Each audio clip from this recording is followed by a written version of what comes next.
L'agriculture qui possède en elle les germes de sa propre destruction ne peut pas aller vers le futur. Terre de Liens devient aussi un rôle social par son activité, en créant des liens entre les générations. Produire autrement, justement, permet de contrer ce problème. J'ai travaillé dans l'autre agriculture, j'ai vu ses limites et ses dérives. Pour moi, c'était inévitable de faire de l'agriculture biologique.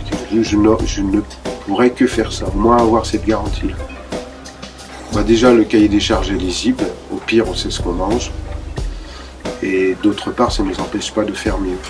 La pression foncière, elle est très importante sur le département, donc les agriculteurs ont beaucoup de difficultés pour s'implanter, notamment là, Stéphane Maillard, il a été soutenu par les AMAP et par Terre de Liens, parce que c'est très compliqué de conserver des terres agricoles. Des jeunes qui sont vraiment en train de se tourner vers des comportements plus durables.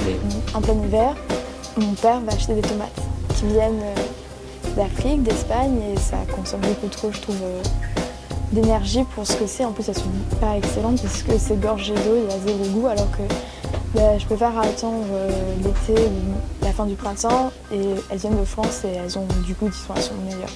Et donc, ce qu'on nous apprend d'en produire autrement, c'est justement d'être au respect déjà du sol. Alors, il faut que vous preniez ce sol dans les mains.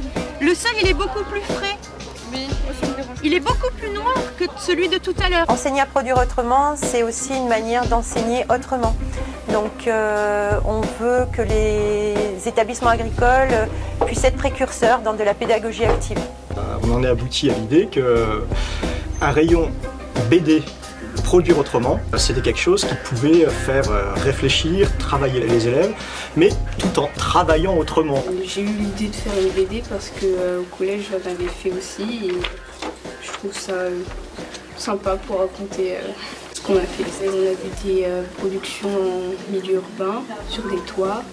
On a vu aussi la production d'insectes aussi, comment on les mange.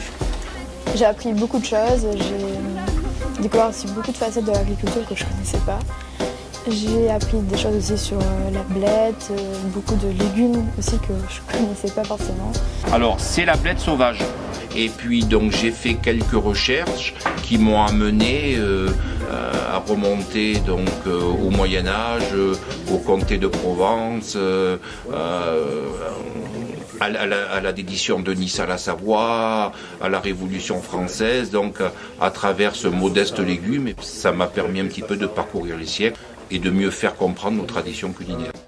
Qu'aujourd'hui ils aient accès à cette réflexion-là, moi m'enchante de par le fait où demain ils auront dans leur panel ou comme j'aime bien dire dans leur caisse à outils de nouveaux outils ou d'autres outils ou des outils un peu différents de ceux qu'ils ont déjà et que peut-être ces outils-là leur permettront eux de construire quelque chose pour aller vers quelque chose d'autre, de nouveau, d'intéressant, de constructif et qui apportera du bien-être, du plaisir et de l'envie à d'autres, quoi. Voilà.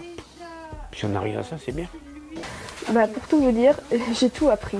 Avec ce projet, on est allé voir des agriculteurs qui nous ont parlé comment ils ont changé leur manière de produire. La jeunesse, c'est fabuleux.